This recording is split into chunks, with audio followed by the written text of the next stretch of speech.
Touch-up की। अब बताइए डीलेवरेजिंग में आप क्या देख रहे हैं, क्या थीम है जो आपको पसंद आती हुई दिख रही है? स्टील स्पेस में फ्रंटलाइन मेगा कैप्स आपको डीलेवरेज करती हुई दिख रही हैं, कुछ जैसे कि जेएसडब्ल्यू स्टील आपको मेरे ख्याल से डेट फ्री होती हुई दिखेंगी अगले 18 महीने में। शैल जी, ये जो जो ओवरऑल डीलेवरेजिंग का थीम है, मतलब जो कंपनीज डीलेवर कर रही है उनको तो एक बेस लेवल पे बेनिफिट मिलेगा ही मिलेगा। और ये जो डीलेवरेजिंग करके जिस कंपनी का आपने जिक्र किया, जैसे जैसे जिंदल स्टील एंड पावर या जेएसडब्ल्यू स्टील या जो कई सीमेंट कंपनीज हैं, ये जो सारी कंपनीज हैं, ये इनकी जो बैलेंस शीट में डीलेवरेजिंग हो रही है क्योंकि कमोडिटी साइकिल बहुत बढ़िया था, उनके मार्जिन बहुत बढ़िया है, कैश फ्लो अच्छा जनरेट किया और वही कैश फ्लो अभी ये लोग अपने बिजनेस में री इन्वेस्ट कर रहे हैं कैपेसिटी बढ़ाने के लिए।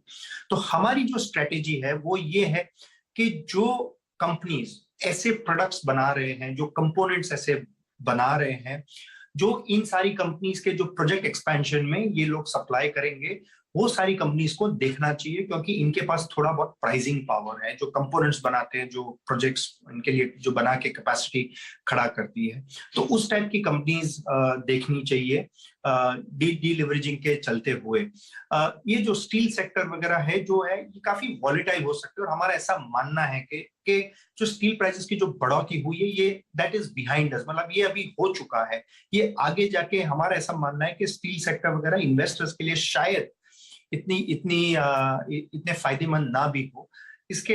तो इसके सामने जो बाकी कंपनीज है जो कंपोनेंट सप्लाई करती है, इक्विपमेंट सप्लाई करती है, उनमें एक पॉजिटिव पर्सपेक्टिव होना चाहिए। इसमें जो कई कंपनीज है, एबीबी, सीमेंस, थर्मैक्स, इस टाइप की जो कंपनीज हैं, इनमें एक देखना चाहिए। हालांकि ऑफ कोर्स वैल्यूएशंस थोड़े बढ़े हुए हैं, बट जहां पे भी करेक्शन हो, अपॉर्चुनिटी दिखे, वहां पे पार्टिसिपेट करना चाहिए।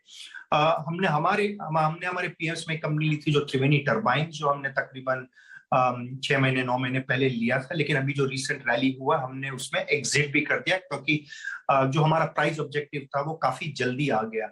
लेकिन अगर ये कंपनी वापस एक अट्रैक्टिव प्राइस लेवल पे आती है तो ये कंपनी शायद हमारे पोर्टफोलियो में वापस आने की गुंजाइश हो सकती है। अच्छा नीलेश जी, अब मैं जरा थोड़ा सा स्टॉक स्पेसिफिक होकर बात करूं, सिर्फ बजट प्रोस्पेक्टिव से आपको बजट में जो थीम सरकार अपनाएगी या फिर जिस चीज़ पे फोकस करेगी, जिस चीज़ पर अगर आप देखिए एलोकेशन काफ़ी ज़्यादा होगा, उसको देखते हुए थोड़ी सी जो आपकी बजट थीम है उसको देखते हुए दो स्टॉक्स जिस पर आप टिप्पणी करना चाहें कि हाँ ये इस वक्त यकीनन लेने चाहिए, हमारे जो व्यूअर्स हैं जिनके साथ आप शेयर करना चाहें।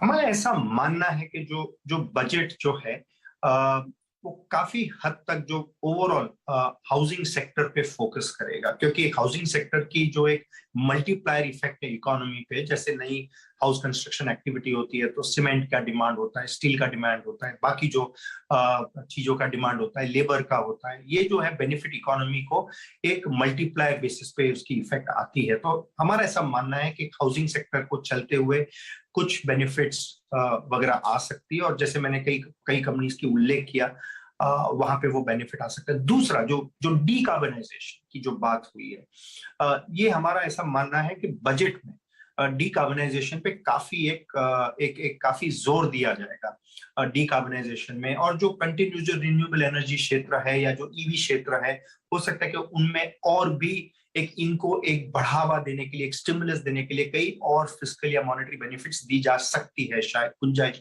है। तो वापस ये जो सेक्टर्स और कंपनीज के बारे में हमने चर्चा की है, उन सारी कंपनीज को भी बेनिफिट हो सकता है। तो हमारा ऐसा मानना है कि ये दो जो सेगमेंट्स है उनके ऊपर भी बजट का एक काफी फोकस हो सकता है।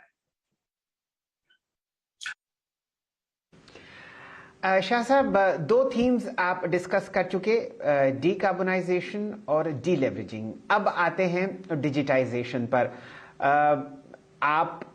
आपने .com बूम और .com बबल भी देखा, उससे पहले भी इन्फोसिस की लिस्टिंग और ताबड़तोड़ मोमेंटम आपने ट्रैक किया।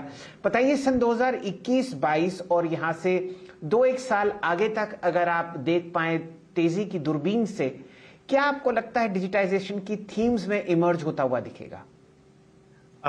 ये जो डिजिटाइजेशन की जो थीम है वो हमारे हिसाब से सिर्फ ये बजट या 2022 नहीं, लेकिन पूरे दशक या उसके बियॉन्ड भी जो रेलेवेंट है। काफी कई कंपनीज के आईपीओस भी आए हैं पिछले 6 महीना बाद।